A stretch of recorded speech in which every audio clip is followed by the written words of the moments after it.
Title: The Hidden Threads. The cold glow of my laptop screen was the only source of light in the dimly lit room. The air carried a heavy silence, one that seemed to press against my chest like an invisible weight. I had been noticing the subtle shifts for some time now, smiles that didn't reach her eyes, late nights that turned into early mornings, conversations that felt rehearsed and hollow. It wasn't dramatic. It wasn't even obvious. It was a faint whisper that gnawed at the edges of my mind. 5 years of marriage had tethered us with memories and moments that should have felt unbreakable. But recently those threads seemed to fray. I dismissed the whispers as paranoia, as insecurity whispering lies into my ears. But tonight, something was different. Tonight, I decided to listen. It started innocently. Or so I told myself. Her phone was charging on the counter, left unattended as she stepped into the shower. I had never felt the need to pry before. But tonight, as the sound of water echoed through the walls, my hands moved as if guided by something outside of myself. The messages were normal at first, mundane exchanges with friends, colleagues, and family. But then a name caught my eye, a name I didn't recognize. The conversations were buried in an app I rarely noticed her using. As I opened it, my heart beat faster, a drum in the silence of the house. The words were casual, but the familiarity between them bled through the screen. Jokes only shared by two people who had spent far too much time together. Pet names that felt foreign to the language we spoke to each other. A photo. Nothing explicit, just a snapshot of a moment that felt stolen. Her smile was real in that picture, fuller than I had seen it in years. And it wasn't me behind the camera. I wanted to stop. To close the app. To pretend I hadn't seen anything, to let the shadow of doubt remain just that, a shadow. But I kept scrolling, unraveling a thread that stretched back months, maybe years. Late-night calls disguised as work emergencies, meetings that lined up too neatly with her unexplained absences. My world cracked open with every word, every timestamp, every laugh they shared. The evidence was damning, but it wasn't the text that truly broke me. It was a calendar entry, buried in a shared online schedule we rarely used anymore. A trip planned months in advance, marked as work conference. I clicked on it and found a hotel reservation under his name, hers listed as a guest. For a moment I sat there, the screen blurring as tears welled in my eyes. A storm of emotions swirled within me, anger, betrayal, heartbreak. But underneath it all was a quiet relief. The doubts, the whispers, the unease I had been carrying, they were real. And as much as it hurt, there was a strange comfort in the clarity of truth. When she emerged from the shower, the steam following her like a veil, she froze at the sight of me holding her phone. Her face shifted, a flicker of panic, quickly masked by a calmness I had grown to distrust. "What are you doing?" she asked, her voice measured but laced with a trembling edge. I didn't respond immediately. Instead, I met her gaze, holding it steady as I placed the phone on the table. "I know," I said simply. 2 words that carried the weight of 1,000. Her face fell, and for the first time in what felt like years, I saw her unguarded. "I'm sorry," she whispered, her voice cracking under the weight of her own guilt. What followed was a conversation that unraveled everything we had built together. She didn't deny it. There was no point. She admitted the affair had started during a rough patch, a time when we had both grown distant and distracted by the demands of life. It wasn't an excuse, and she didn't try to offer one. She said she didn't know why she hadn't stopped. Maybe she didn't want to. Maybe she didn't know how. We talked through the night, voices rising and falling like the tide. There was anger, sadness, and moments of painful honesty. By morning, the house felt different. The air was heavy with the realization that we couldn't go back to what we were before. The weeks that followed were some of the hardest of my life. I had to confront not just her betrayal, but also my own role in the distance that had grown between us.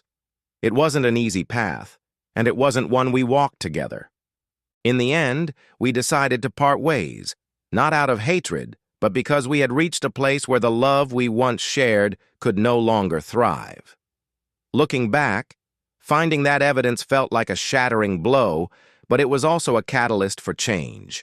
It forced me to face truths I had been avoiding and to rebuild a life where trust and honesty could have a place again. And while the scars of betrayal remain, they serve as a reminder of the resilience that comes from facing the hardest truths head-on. The Hidden Threads, Part 2. In the months that followed, I entered a season of solitude, a quiet period where I was forced to confront myself as much as the memories we had shared. There were moments when the ache of her absence felt unbearable. The house, once filled with the rhythm of shared lives, was now silent. Every corner seemed to whisper echoes of a life that no longer existed. At first, I buried myself in distractions. I dove into work, spent hours at the gym, and tried to fill the empty spaces with noise. But grief, I learned, isn't something you can outrun. It waits, patiently, for you to sit with it. And so, one evening, I did. I lit a single candle, poured a glass of whiskey, and sat in the living room surrounded by the remnants of our life together. Photos, keepsakes, and the little mementos of a love I thought would last forever. It hurt to look at them, but it also felt necessary, like lancing a wound to let it heal. As the weeks turned into months, I began to feel a shift. The pain didn't disappear, but it started to transform. The bitterness softened, replaced by a quiet resolve to understand, to learn, and to grow. I sought out therapy, not just to process the betrayal, but to understand myself better. Why I had ignored the signs, why I had allowed my own walls to grow so high, why I had let us drift apart. The therapist, a kind woman with a gentle but probing way of asking questions, helped me uncover truths I had long buried. She didn't just focus on the infidelity. She encouraged me to explore my own patterns, my fears, and the stories I had told myself about what love should be. One day, she said something that stuck with me. Sometimes, the hardest part of healing isn't forgiving others. It's forgiving yourself for the things you didn't see or didn't do. Slowly, I began to rebuild. I redecorated the house, painting the walls new colors and rearranging the furniture. It wasn't just about aesthetics. It was about reclaiming the space as my own. I started cooking again, experimenting with recipes I had always wanted to try. I even picked up a hobby I had abandoned years ago, photography. Through the lens of my camera, I found a new way to see the world. It forced me to focus on the present moment, to find beauty in the details, a dew-kissed leaf, the way sunlight danced through the trees, the quiet vulnerability of strangers caught in candid moments. One day, while walking through a park with my camera, I met someone. Her name was Clara. She was sitting on a bench, sketching in a notebook, her brow furrowed in concentration. I hesitated at first, unsure if I was ready to let someone new into my life. But something about her, maybe it was the way she smiled when I asked if I could take her picture, made me feel a spark of hope. Clara and I didn't rush things. We started as friends, sharing stories about our lives, our dreams, and the things that had broken us. She had her own scars, her own stories of loss and betrayal, and there was a mutual understanding between us that didn't need words. As our friendship deepened, I began to feel something I hadn't felt in years. Trust, not just in her, but in myself. Trust that I could open my heart again, that I could love without losing myself, that I could let someone in without the fear of being shattered. One evening, as we watched the sun set over the city, Clara turned to me and said, "You know, I think the things that break us can also build us if we let them." Her words stayed with me. They reminded me of the journey I had taken, from the depths of heartbreak to a place where I could see the possibility of joy again. The pain of the past didn't vanish, and it never will. but it no longer defined me. It became a part of my story, not the whole of it.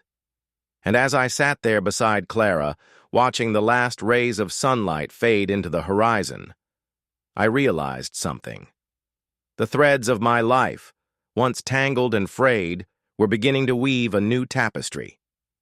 One stitched with lessons, resilience, and the quiet hope of new beginnings. The End. The Hidden Threads, Part 3. As Clara and I grew closer, life began to feel lighter, as though a cloud had lifted from above me. Yet the shadows of the past still lingered in quiet moments. Healing, I had learned, isn't a straight line. It's a winding path that sometimes loops back on itself.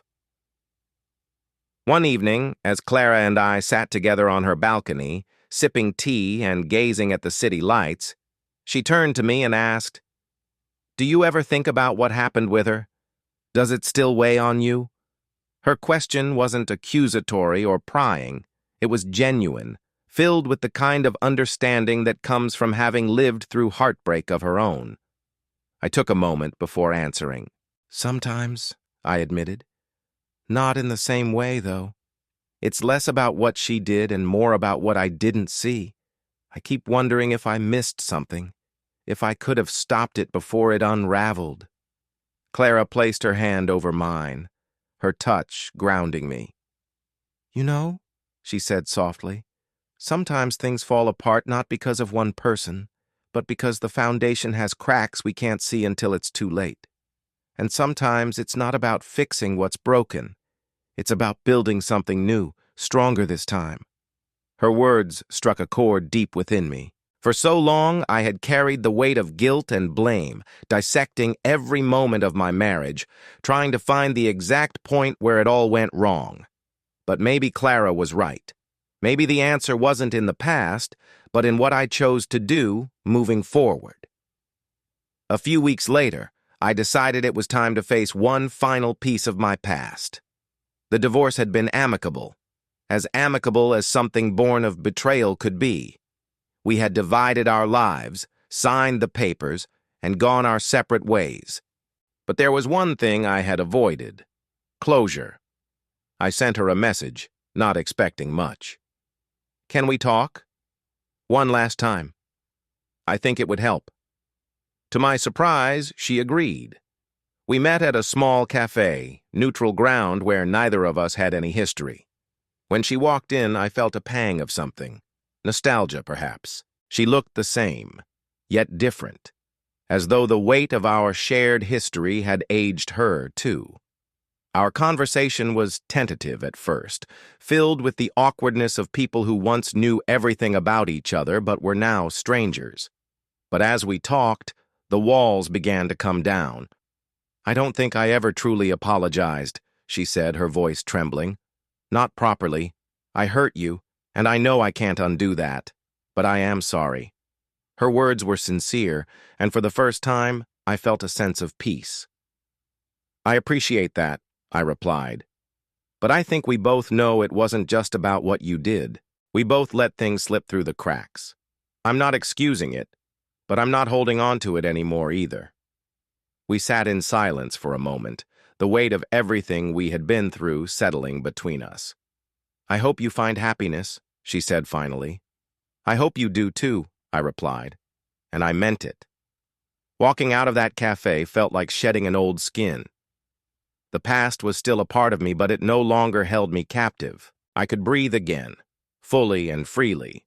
And as I stepped into the sunlight, I felt lighter than I had in years. Life with Clara continued to blossom in ways I hadn't expected. She encouraged me to pursue my photography more seriously, and soon I found myself displaying my work in a small gallery downtown. The opening night was a blur of faces and compliments, but one moment stood out. Clara stood beside me, her hand in mine, as a man approached one of my pieces, a photo of a solitary tree standing tall in an empty field. "This one," he said. "It feels like it's about resilience, like the tree's been through storms, but it's still standing." I smiled, glancing at Clara, who gave my hand a gentle squeeze. "That's exactly what it's about," I replied. And in that moment I realized that the story of my life wasn't one of loss or betrayal. It was a story of resilience, of finding beauty in the broken places, of learning to stand tall again after the storms. The end of this chapter, but not the journey. The Hidden Threads, Part 4. As time passed, my life began to take on a rhythm that felt new yet familiar. Clara and I deepened our bond, but we also gave each other space to heal and grow individually. The gallery exhibit led to more opportunities, and I started receiving invitations to showcase my work in other cities. Photography, once a forgotten hobby, had become a way of processing and expressing emotions I couldn't put into words. Clara, too, had her passions. She was an artist in her own right, her sketchbooks filled with intricate designs and vivid illustrations. Together, we would often take trips to quiet places, mountains, forests, and coastal towns, where I could capture moments through my lens while she sketched the world as she saw it. One such trip, to a secluded cabin near a lake, became a turning point in our journey. The cabin was nestled in a grove of pine trees, with the lake shimmering like a mirror beneath the soft glow of the evening sun. We arrived in the late afternoon, unpacking our bags and settling into the cozy space. Clara immediately pulled out her sketch pad, her pencil moving swiftly across the page as she captured the view from the window. As for me, I felt drawn to the water. Camera in hand, I wandered down to the shore, the sound of gentle waves lapping against the rocks filling the air. There was something about the stillness of the lake that mirrored my own journey, the calm that follows the storm, the quiet reflection after chaos. As I crouched to capture the golden light spilling across the surface, I felt a presence behind me. Turning, I saw Clara, her sketch pad tucked under her arm, a soft smile on her face. "Mind if I join you?" she asked. "Not at all," I replied, stepping aside to make space. She sat beside me, her eyes scanning the horizon. After a moment, she spoke. "You know, I've been thinking a lot about how far we've come, individually and together. It's like this lake, still on the surface, but beneath it's teeming with life." I nodded, her words resonating deeply. "It's funny," I said, "how pain has a way of shaping us. I never thought I'd get to a place where I could look back without feeling anger or sadness. But now, I just feel grateful. Not for what happened, but for what it taught me." Clara reached over, placing her hand on mine. "I think that's the hardest part of healing, finding gratitude in the lessons without losing sight of the fact that you deserved better." Her words lingered in the air, heavy with truth. That night, as we sat by the fireplace sipping wine and sharing stories, Clara pulled out her sketch pad and handed it to me. "I made this for you," she said, her cheeks tinged with a hint of pink. I opened the sketch pad to find a drawing of the tree from my gallery exhibit. But she had added her own touches. A vibrant sunrise behind it, the ground beneath its roots teeming with flowers. "It's beautiful," I said, my voice thick with emotion. "It's how I see you," she replied softly. "Strong, grounded, and capable of creating beauty even after the harshest storms." I didn't know what to say, so I simply pulled her into an embrace, holding her close as the fire crackled softly in the background. Over the next few years, Clara and I built a life together, one rooted in trust, honesty, and mutual respect. We continued to create, me through my photography, her through her art, and even collaborated on a project that combined our talents. The past didn't vanish, but it no longer defined us. Instead, it became a foundation upon which we built something new, something stronger. One evening, as we sat on our porch watching the stars, Clara turned to me and said, "Do you ever think about what's next?" I smiled, taking her hand in mine. "I think what's next is whatever we choose to make it," I replied. and for the first time in a long time, the future felt not like a question, but a promise. The Hidden Threads, a story of healing and new beginnings. The Hidden Threads, Part 5. Time unfolded in a way that felt both deliberate and effortless. Clara and I began to settle into a shared rhythm, one built not on the rush of new beginnings, but on the steady foundation of trust and shared growth. Life's challenges still came, as they do for everyone, but facing them together became our unspoken promise. One day, as we packed up for another trip, this time to a picturesque coastal village known for its stunning cliffs and hidden beaches, I found a box I hadn't seen in years. It was tucked away in the corner of my closet, buried beneath a stack of old sweaters. Inside were remnants of a past life, wedding photos, anniversary cards, and letters exchanged during happier times. My breath caught as I sifted through them. Clara noticed and quietly stepped into the room. "Do you want to talk about it?" she asked gently. I shook my head at first, unsure of how to explain the complex emotions swirling within me. Then I reconsidered. "It's not sadness," I said, finally meeting her gaze. "It's gratitude, I think. Not for what happened, but for what it taught me." These were real moments, even if the ending wasn't what I hoped for. Clara nodded, her understanding unwavering. "Sometimes the past isn't something to carry or erase. It's just something to honor for what it was, and then let it rest." We left for the coastal village the next morning. The drive was long but serene, the landscape shifting from rolling hills to jagged cliffs as we neared our destination. The air smelled of salt and wildflowers, and the sound of waves crashing against the rocks greeted us as we arrived. The village was small, its cobblestone streets lined with quaint cottages and shops selling handmade goods. We rented a room in a cozy inn that overlooked the sea, its windows framing sunsets that painted the water in shades of gold and crimson. It was there, amid the endless expanse of the ocean, that I found myself ready to take another step forward.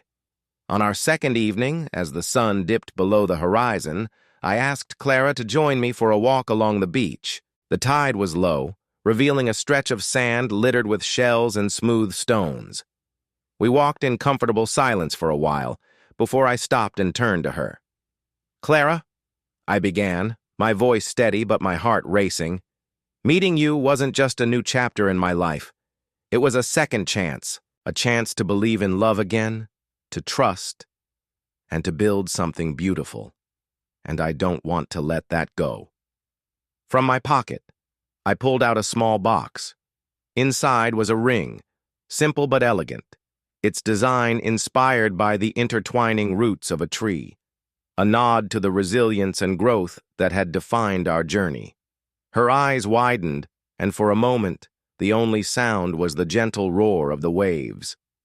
"Will you marry me?" I asked, my voice breaking slightly under the weight of the question. Tears filled her eyes as she smiled, her answer immediate and clear.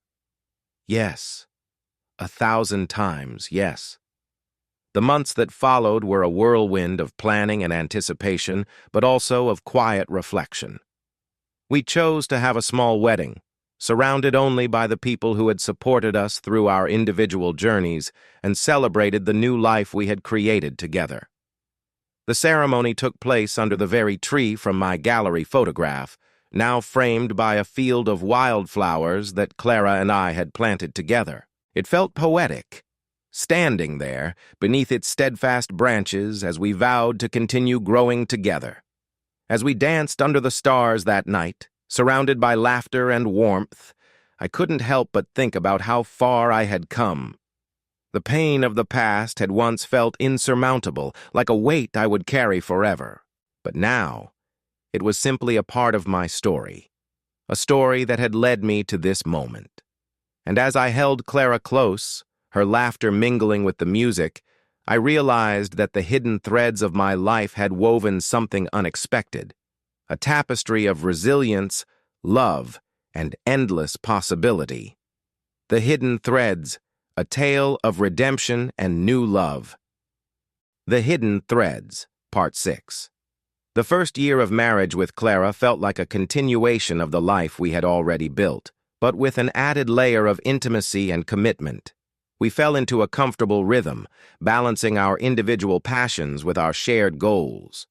Every day brought new adventures, whether it was exploring the world through our creative projects or simply finding joy in the quiet moments, cooking dinner together, reading on the porch, or watching storms roll in from the horizon. But life, as always, had its way of testing what seemed unshakable. It began subtly, a lingering fatigue that Clara dismissed as the result of long hours at her design studio. But when the fatigue was joined by frequent headaches and bouts of dizziness, I insisted she see a doctor. The diagnosis hit us like a tidal wave, an autoimmune disorder that would require lifelong management. Clara's health had always been something we took for granted, and now it was a fragile thread in the tapestry we were weaving together. At first, Clara tried to downplay it. "It's just another challenge," she said, forcing a smile. "We've both been through worse, haven't we?" But I saw through her facade. The frustration, the fear. It was all there, just beneath the surface. And as much as I wanted to fix it, I knew this wasn't something I could solve. All I could do was stand beside her, as steady and unwavering as the tree that had come to symbolize so much of our journey. The months that followed were a crash course in adaptation. Together, we navigated a labyrinth of doctor's appointments, dietary changes, and treatments. There were good days where Clara seemed like her old self, spirited, creative, and full of life. But there were also hard days, when the weight of her condition left her drained and irritable. Through it all, we leaned on each other. "I hate feeling like this," she confessed one night, her voice barely above a whisper. We were lying in bed, her head resting on my chest. "Like I'm a burden." "You're not a burden," I said firmly, my fingers gently tracing patterns on her back. "You're my partner. We're in this together, remember? Just like everything else." Her tears soaked into my shirt, but she nodded, her grip on me tightening. In time, we found a new normal. Clara began to adjust to the limitations of her condition, and I learned to support her without overstepping. We celebrated small victories, days when she felt strong enough to sketch for hours, hikes we completed without her needing to rest, even simple things like cooking a meal together without interruption. Our creative endeavors became an even greater source of joy and connection. Clara's artwork took on new dimensions, her sketches infused with raw emotion and vulnerability. Meanwhile, my photography shifted focus, capturing not just the beauty of the world, but the resilience of the human spirit. We even collaborated on a project that chronicled her journey, her sketches paired with my photographs to tell a story of strength and adaptation. When we displayed it at a local gallery, the response was overwhelming. People saw themselves in our work, finding hope and courage in the story we shared. One day, as we sat on our porch watching the sunset, Clara turned to me with a thoughtful expression. "You know," she said, "I used to think that strength meant pushing through, pretending I didn't need help. But now I see that real strength is letting someone in, letting them help carry the weight." I smiled, reaching for her hand. "And here I thought you were the one teaching me that lesson." She laughed softly, leaning into me. "Maybe we're both learning it together." Years passed, and the challenges never entirely disappeared. But neither did the love, the laughter, or the quiet determination that defined our life together. Clara's health remained a balancing act, but it became one we managed with grace and resilience. Our story continued to unfold, its threads weaving a tapestry that was far from perfect, but undeniably beautiful. And through it all, we never stopped growing, individually and together, rooted in the knowledge that even the most tangled threads can create something extraordinary. The Hidden Threads, Part 7. As the years turned into decades, the tapestry of our life became more intricate. Clara and I built not just a marriage but a legacy, one that rippled out into the lives of others. Our collaboration on art and photography blossomed into a foundation dedicated to storytelling through creativity, helping others process their own pain, growth, and resilience. But life, as it always does, brought changes we could not have anticipated. One crisp autumn morning, Clara and I decided to revisit the tree that had been the backdrop to our wedding. It had been years since we'd last seen it, but something about the changing season stirred a longing in both of us. The drive was quiet, the landscape a blur of reds, oranges, and golds. When we arrived at the field, it felt both familiar and new. The tree stood as steadfast as ever, its roots deep and branches sprawling toward the sky. Clara walked ahead of me, her steps deliberate but steady. She carried a small canvas bag filled with her sketching supplies, while I had my camera slung over my shoulder. She paused beneath the tree, her fingers lightly grazing the bark. "It feels like coming home," she said softly. I nodded, setting up my camera to capture the moment. She smiled at me, her eyes filled with a depth of love and gratitude that words could never capture. "I want to draw it again," she said, settling onto the ground and pulling out her sketch pad. As she sketched, I wandered the field, snapping photos of the wildflowers that had returned in abundance. The air was crisp and carried the faint scent of earth and leaves. It was one of those moments that felt timeless, as though the world had paused just for us. That evening, as we sat by a small fire we'd built near the tree, Clara handed me her sketch. It was simple yet profound, a depiction of the tree as it stood now, its branches cradling a nest with two birds perched together. "It's us," she said, her voice tinged with both joy and wistfulness. Rooted, steady, and still finding reasons to reach for the sky. I leaned in, kissing her forehead. "You've always had a way of seeing the world that I can only hope to capture in my photos." She smiled, resting her head against my shoulder. "And you've always had a way of seeing me, even when I couldn't see myself." As time went on, the inevitability of age began to settle into our lives. Clara's health challenges, though managed, became more pronounced. We adapted once again, finding ways to cherish the moments we had while embracing the changes that came with them. One day, as I was organizing our studio, I came across a journal Clara had been keeping. It was filled with sketches, notes, and reflections, a chronicle of her life and our journey together. On the final page, she had written, "Every storm leaves behind a scar, but it also clears the way for something new." Love, like trees, grows in rings, each layer a testament to survival, growth, and the beauty of enduring. Clara passed away on a quiet spring morning, the sun spilling through the window like a gentle embrace. I held her hand as she slipped away, her face peaceful and content. In the days that followed, I found solace in the legacy we had built together.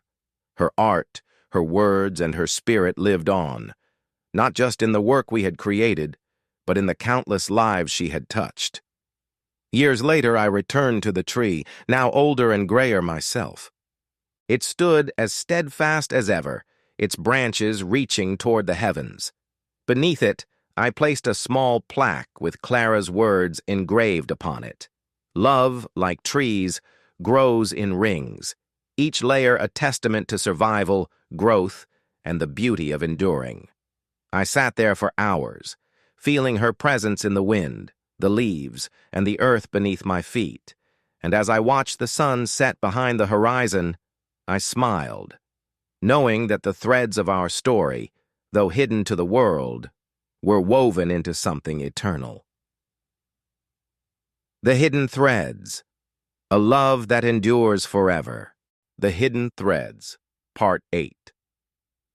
Life after Clara's passing became quieter, but never empty. Her presence lingered in the spaces we had shared, her laughter echoing in the corners of my memory. I found myself drawn to the tree often, visiting it as though it were an old friend. Over time, the tree became more than just a symbol of our love. It became a gathering place, Word of Clara's plaque spread through the community, and soon others began leaving tokens beneath its branches. Letters, drawings, and photographs, each one a tribute to their own stories of love, loss, and resilience. I started bringing a journal with me on my visits, documenting the messages left by strangers. Some were heartbreaking, others inspiring, but all were deeply human. It reminded me that the threads of our individual lives are part of a greater tapestry, woven together in ways we might never fully understand. One crisp autumn day, as I sat beneath the tree reading through the latest offerings, a young woman approached me. She carried a small bouquet of wildflowers and hesitated for a moment before speaking. "Are you the photographer?" she asked, her voice tinged with uncertainty. I smiled. "I am, or at least I used to be. These days I just take photos for myself." She nodded, setting the flowers gently at the base of the tree. "My grandmother used to talk about you and Clara. She said your story inspired her during some really tough times." Her words caught me off guard, and I felt a swell of emotion rise in my chest. "Your grandmother?" "She was an artist," the young woman explained. "She said she met you at one of your gallery exhibits years ago. It gave her the courage to pursue her art, even when life felt impossible." I nodded, memories flooding back. "Clara and I always hoped our work might resonate with people. It's humbling to know it did." The young woman smiled, her eyes glistening with unshed tears. "Thank you for sharing your story. It's helped more people than you probably realize." That encounter planted a seed in my mind. Inspired by the visitors who continued to come to the tree and the stories they left behind, I decided to create one last project in Clara's honor. I began traveling again, visiting places that held meaning for us and capturing them through my lens. At each stop, I wrote about our journey, what Clara had taught me, how we had grown together, and the lessons I carried with me even now.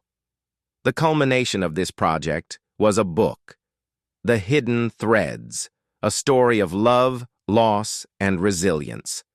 It combined my photography with Clara's artwork and the stories of others who had shared their lives with us. When the book was published, it was met with an outpouring of support. People from all walks of life connected with its themes, finding comfort and inspiration in its pages. The tree became an even more significant landmark, drawing visitors from far and wide who sought to leave their own marks in its shade. But for me, the true reward wasn't in the recognition. It was in knowing that Clara's spirit continued to touch lives, just as she had touched mine. In the twilight of my years, I returned to the tree for what I knew would be the last time. The field was alive with wildflowers, their colors vibrant against the fading light of the day. I sat beneath the tree, my journal open on my lap, and wrote a final entry. Love doesn't end. It changes, grows, and finds new ways to endure. It becomes a part of us, woven into the fabric of who we are.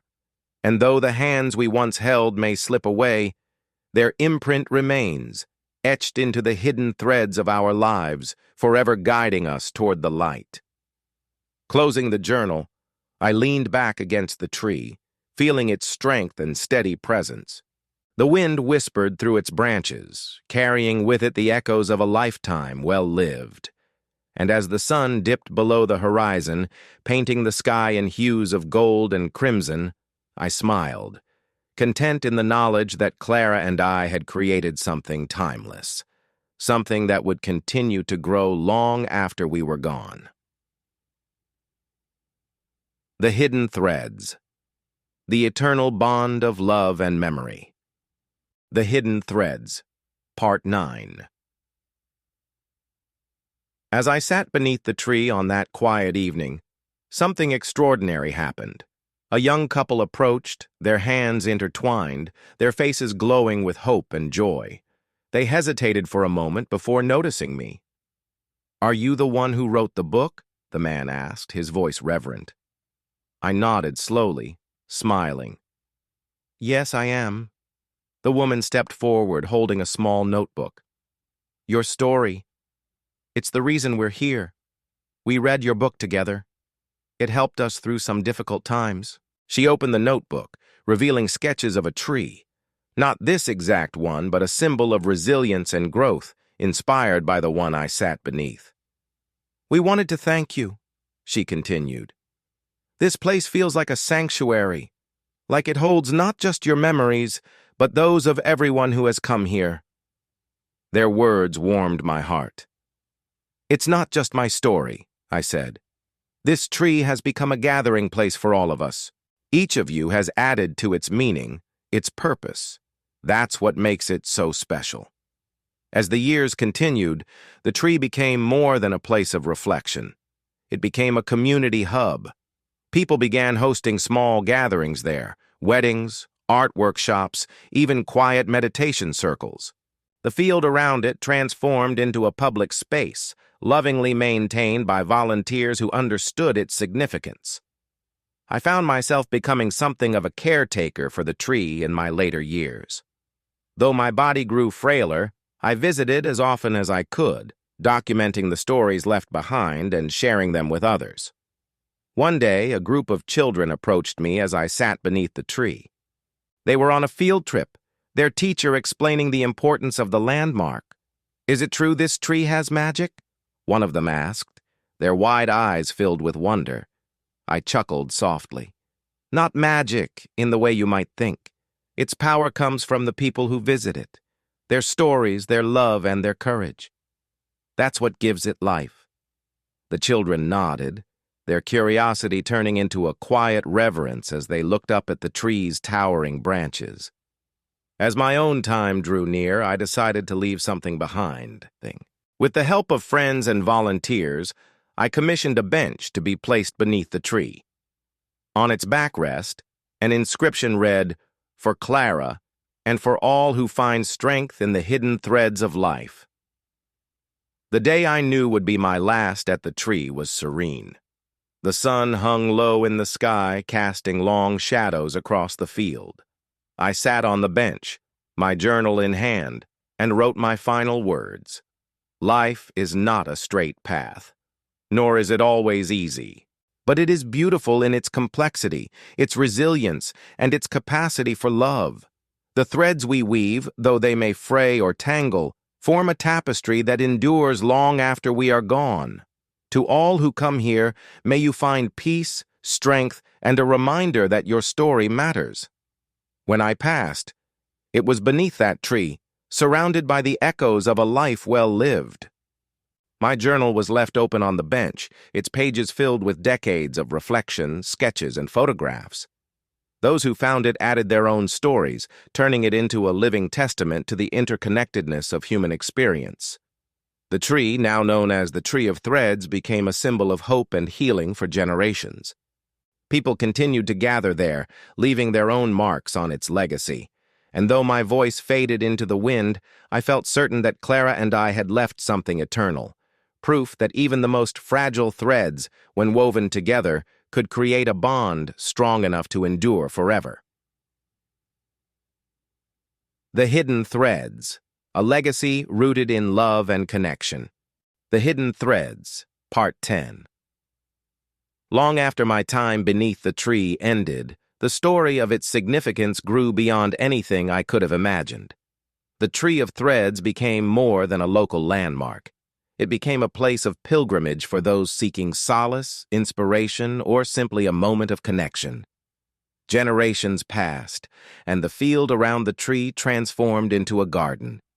Volunteers planted flowers and built walking paths, creating a tranquil sanctuary for all who visited.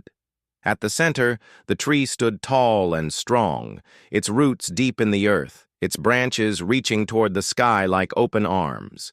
Beneath its shade, people continued to leave tokens of their stories. Letters, photographs, drawings, and even small carvings of birds and trees. The bench I had placed there became a gathering spot for strangers who shared their experiences, finding comfort in the knowledge that their struggles and triumphs were part of something greater. One day, a young girl named Ilara arrived at the tree with her family. She was quiet and introspective, her wide eyes filled with curiosity as she gazed up at its massive branches. Her parents explained that they had read the book about the tree and wanted her to see it for herself. Ilara wandered away from them, drawn to the plaque beneath the tree. She traced her fingers over the words etched into its surface, whispering them softly to herself. Love, like trees, grows in rings, each layer a testament to survival, growth, and the beauty of enduring. The words resonated deeply with her, though she couldn't explain why. Perhaps it was because she had recently faced a loss of her own, the passing of her beloved grandmother, who had always told her stories about resilience and hope. Ilara sat on the bench, staring at the tree and wondering about the lives of those who had come before her. She noticed a journal resting nearby, its pages filled with messages and sketches from countless visitors. Curious, she flipped through it, marveling at the variety of entries. Some were short and simple, while others were long and heartfelt. There were messages of gratitude, confessions of pain, and promises to cherish life more fully. On one of the final pages, she found an entry that stood out. To those who come after us, know that your story matters. Your pain, your joy, your love, they are all threads in this vast tapestry we call life. Never doubt that you are part of something beautiful and enduring. The signature at the bottom read, "For Clara and all who follow, Nathan." Ilara's heart swelled with a sense of connection to this stranger she had never met. She felt as though she, too, was now a part of the tapestry he had described. Inspired, Ilara pulled out her own notebook and began to write.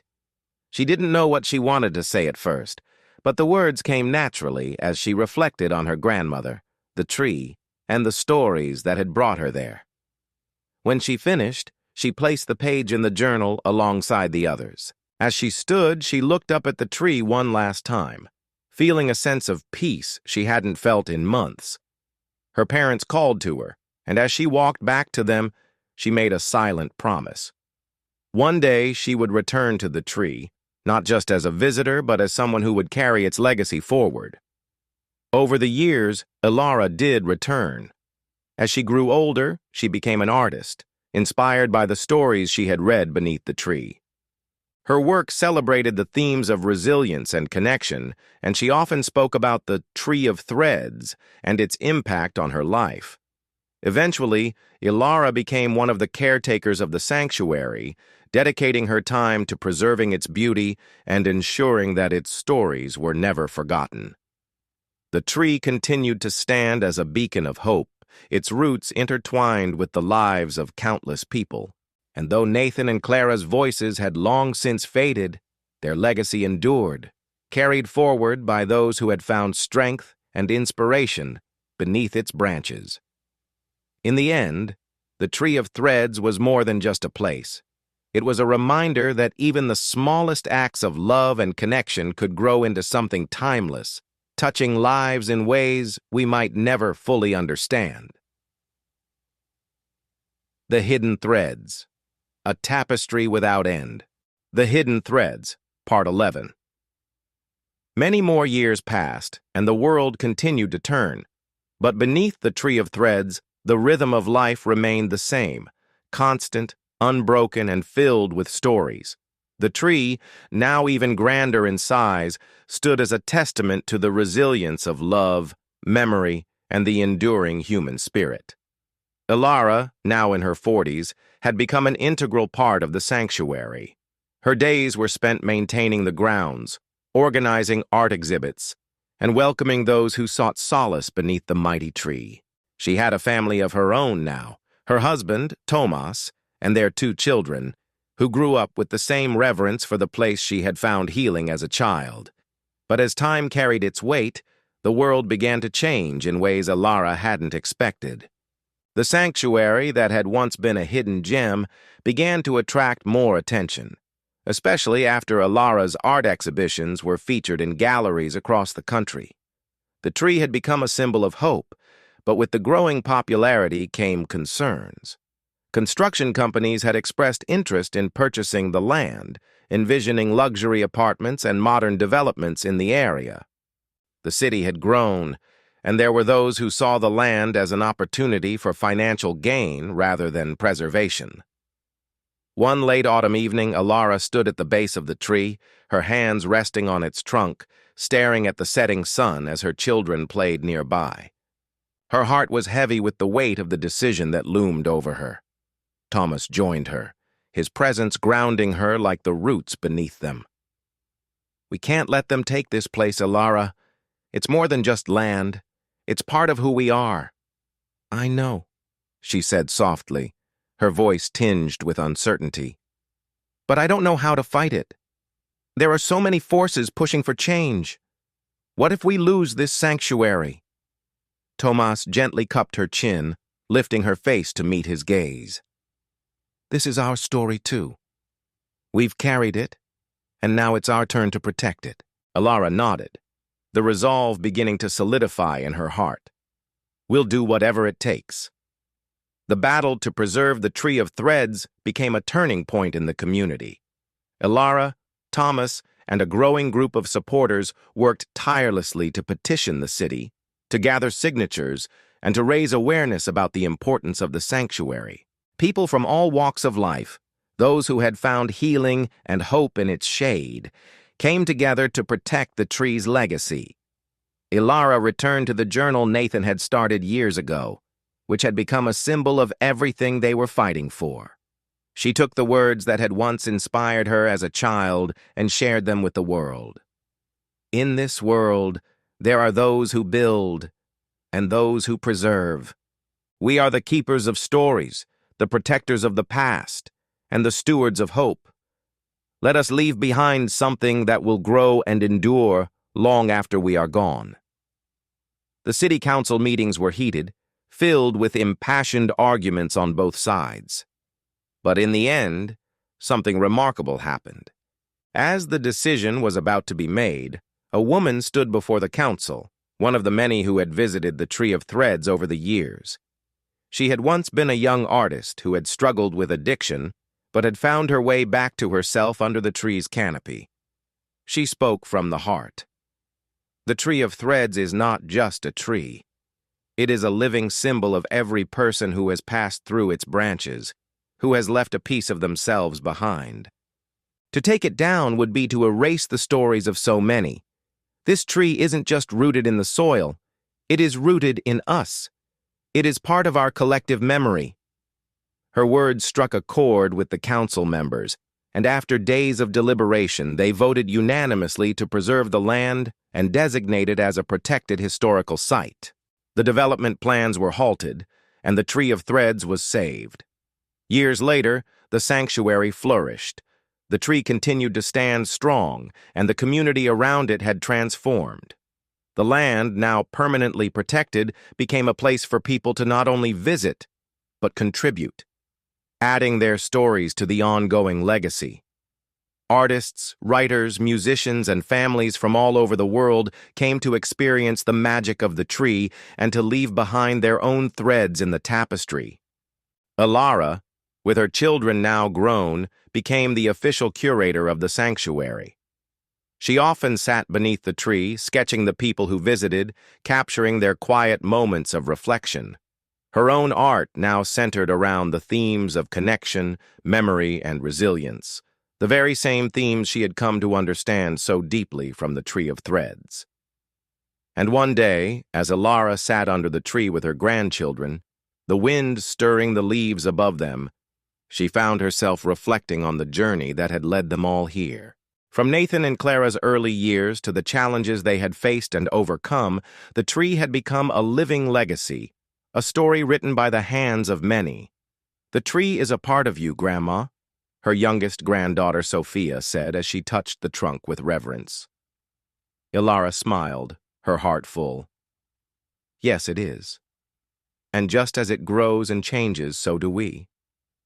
But we are always connected by the threads of love and memory." Sophia nodded, understanding more than her years could fully express. "I want to leave something here too. something that will last. Alara took her hand and placed it over the plaque beneath the tree. You already have. We all do. And it will live on, long after we're gone. The story of the Tree of Threads continued, not as a single narrative, but as an endless cycle of lives intersecting, of love and loss intertwining, and of the enduring power of connection. Its roots ran deep, and its branches reached high, carrying the stories of those who had passed through its shade into the sky. And so, the threads, woven into the tapestry of life, remained, a legacy that would never unravel. The Hidden Threads, the Everlasting Tapestry.